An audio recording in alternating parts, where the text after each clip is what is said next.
with Real Progressives. It's a late night. You had a couple-hour interview with Michael Hexter with Joe Firestone earlier tonight. It's a great, great interview. You should check it out if you haven't already seen it. But I wanted to give a preview of tomorrow night's stream. This is an extremely important subject to me, and I'm going to go ahead and give you a little bit of a preview so you understand how important the subject itself is. So there's an incredible amount of Democrats, progressives, Greens, you name it, that are very, very focused on building parties and very, very focused on uniting and unity and so forth. And there's a tremendous aversion to anything that would upset the apple cart, to anything that would call them to account.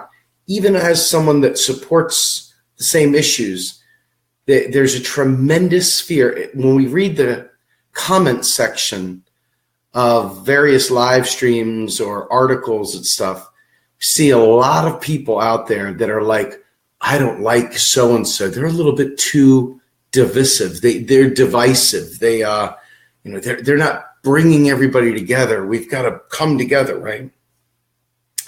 And I want to bring some history into the lesson, and that's what tomorrow night's stream is going to be about. So I want to talk through this. Going back to, the 90s when Bill Clinton was elected, Bill Clinton operated as a Republican light. Bill Clinton went and saw the execution of a mentally handicapped man trying to appeal to the conservatives of the world. The whole third way was underway. The Bill Clinton way, the new Democrat, was underway. And Bill Clinton had the luxury, if you will, of presiding as the internet boom took off. So you had a very, very cloudy picture with a disruptive technology that boldened their numbers. But let me tell you what happened. Bill Clinton and his surplus, which Democrats still to this day celebrate, was almost single-handedly the reason why we have been in a constant state of financial crisis as individuals, going all the way back to his time. And the reason for that was that Bill Clinton cut massive amounts of federal spending. Now, you think about Democrats and you think about a party of people that want to spend, or at least that's the way the GOP portrays them. But under the Democrats, there is more austerity than you will ever imagine. Bill Clinton cut welfare in a way that was so cruel and so wrong and so hurtful to vulnerable communities. It should have been so obvious to Democrats that they were on the wrong path. It should have been incredibly obvious to the African American community that the Democrats were not doing very, very compromised communities, vulnerable communities, any favors. I mean, these communities were just crushed by the Clinton surplus and their whole personal responsibility act that they pushed through. And, that whole austerity, they cut too much. They cut so much. And then, we can skip through the Bush era because we know everything the dumbass did there. But when we go to Obama, you look at Occupy Democrats and you look at these larger organizations like the Young Turks and others that still celebrate the fact that Obama was responsible fiscally, that Obama reduced the deficit. And people tell me, Steve, let's get progressives elected first, and then we'll let them learn on the job.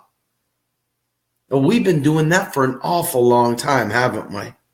And they never seem to learn the right lesson. Because the vote blue, no matter who sycophants out there, will vote for a Republican if they have the name Democrat in front of them. They have no introspection whatsoever. And we're seeing it now with Bernie-crats. We're seeing it now with Greens. We're seeing it now even within the independent community. We all start hunkering down around the idea of progressive, but we don't understand the destruction that an economically illiterate candidate can do with their vote.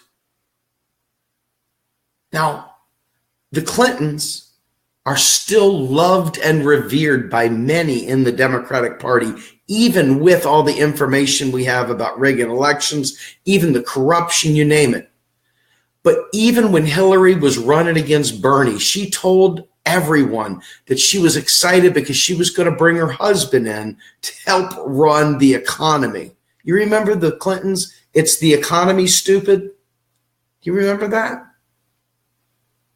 Well, while they were going through this whole process, they went ahead and got rid of Glass-Steagall, which ripped away any of the protections we had, keeping banks, proper banking, investment banks here and savings banks there, you name it. They literally took the last of the protections we had for runaway Wall Street and runaway banking. So this is the Democrats yet again. So where do progressives go that want truly progressive things to happen? Well, right now, it's our job, if you give a shit, if you really, really fucking care about a progressive agenda, now is the time to make sure that these politicians, these young people, these new people, etc., are going equipped to take on a robust agenda. Now, let's talk about this for a second. Talk about Medicare for all. That's a nice plan. It's not the greatest plan, but it's a nice plan. But if you look at Medicare for all, that's a really big fight by itself, isn't it? But how about if we looked at student debt relief, which is $1.3 trillion worth of student loans right now? And then let's look at the environmental fixes we need to be able to convert to green energy ASAP. That's trillions of dollars of investment. And then let's look at expanding Social Security for those people who either can't work, don't want to work. And then let's look at a federal job guarantee to ensure that we eradicate involuntary unemployment. All of these things cost an incredible amount of money. Every single one of them cost an incredible amount of money. You look at an infrastructure bill where we rebuild America, an incredible amount of money. And then you look at all the dilapidated water systems throughout the country. And you look at areas like California that are arid and dry and need better irrigation. And the cost of deep water filtration systems and energy supplies, et cetera. Many, many, many, many billions of dollars worth of investment needed. You're not going to get there taxing your way there. The most you're going to get with this old-minded bullshit is one badly written bill, maybe a Medicare for all with huge tax increases because people don't know any better. And they'll be backslapping each other, talking about what a great job they did. But that's economically illiterate. It's not just economically illiterate. It doesn't give American families real hope. The neoliberal belief system has penetrated every one of us, including myself. Every one of us, no matter how Marxist you think you are. When you watch your stupid sitcoms, when you read anything, when you read a book, when you go and talk to someone at a cafe, everything you touch, everything you look at has been tainted with the ideas and the imagery and the thought processes of neoliberalism. So when you bring in these new next wave progressives to run for office, how are they giving you a robust New Deal, Green New Deal, whatever? How are they giving you a second Bill of Rights, economic Bill of Rights? How are they doing this? They're not. That's the problem.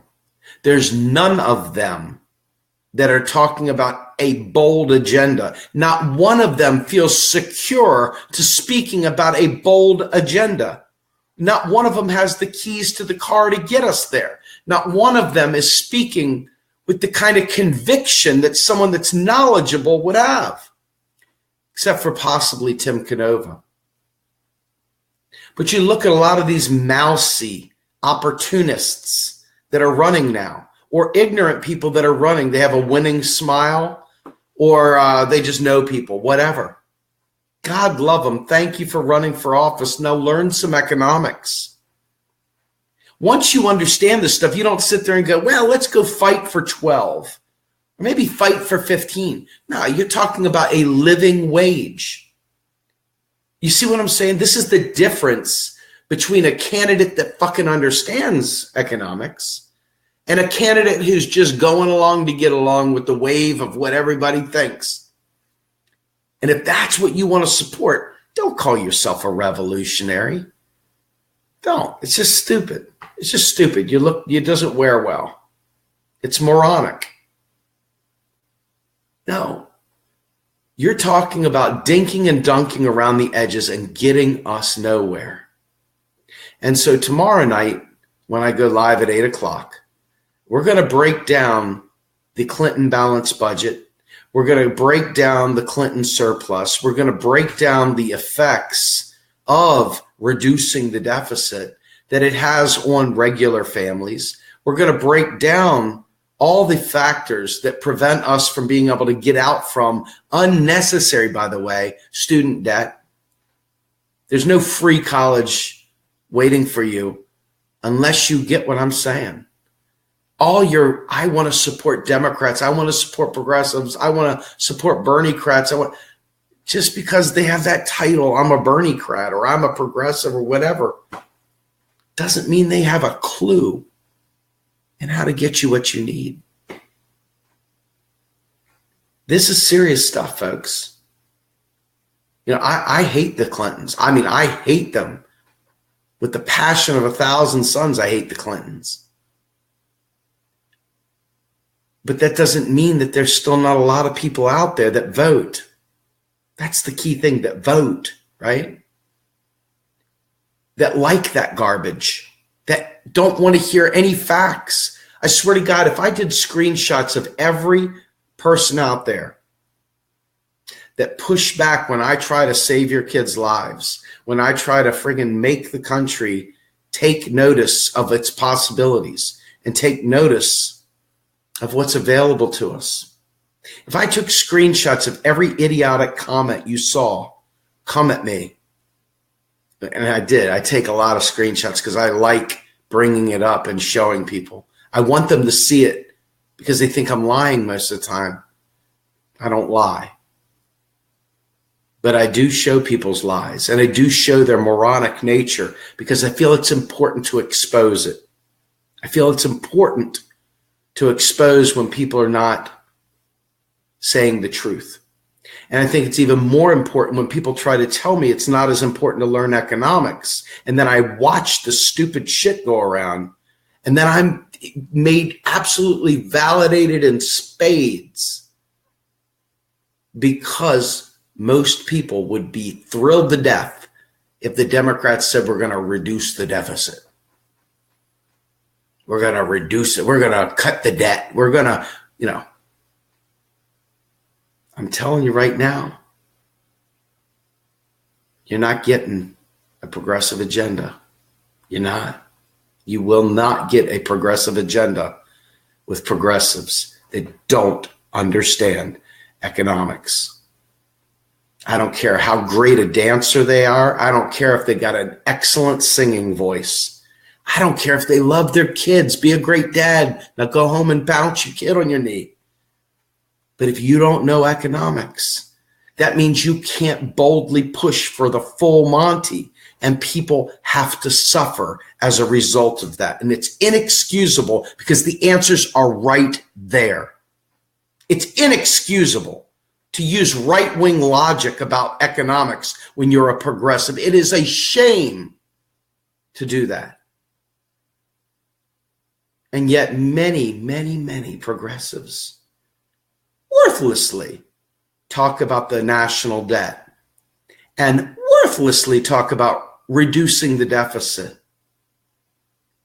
and worthlessly talk about the Rothschilds and stupid shit like that somehow in any way, shape, or form is actionable. So this is what we're up against, folks. I don't believe there's a revolution waiting to happen. I believe a lot of people just want to roll back in and suck their thumb, take whatever's given to them. And that's a damn shame. I have to count on people and hope to God they wake up. They think they're woke. They're sleepwalking. They're just sleepwalking. People say they care about the environment so much, but then they talk about stupid stuff like gold in China, or they talk about some moronic economic collapse that they don't even understand. They don't even understand it, but they're talking about it. This is the stuff, folks. And tomorrow night, we're going to talk about it. We're going to go through real data. We're going to go down line items of the Clinton bullshit. And we're going to show how this whole party loyalty thing blinds people from actually making real progress. The frustration I feel is epic. The lack of hope that I feel when I see some of the dumb comments come across is unbelievable. It's like they're a voter. They're going to vote. Jesus God. We're all fucked, aren't we? I mean, if your vote counts, my God, if that's the way you think, we're in trouble, isn't it? We need to make progressives care about economics because we don't have time. Many of us are just dead to the wind, just dying on the vine from debt, burdensome debt that doesn't have to be there, that has been terribly, predatorially pushed upon people. The movement either rises to the occasion or it stops faking like it's revolutionary, and it accepts that it is not revolutionary, and that is actually quite milquetoast and limp and flaccid. That's the deal, folks. We step up and we rise up and we make it happen, or we cut ties and realize that we have no intention of actually doing anything meaningful. Tomorrow night, Clinton's neoliberalism, balanced budgets, and how we have to stand against the parties, even if we vote for them, until they listen. I'm Steve Grumbine with Real Progressives. Have a good night.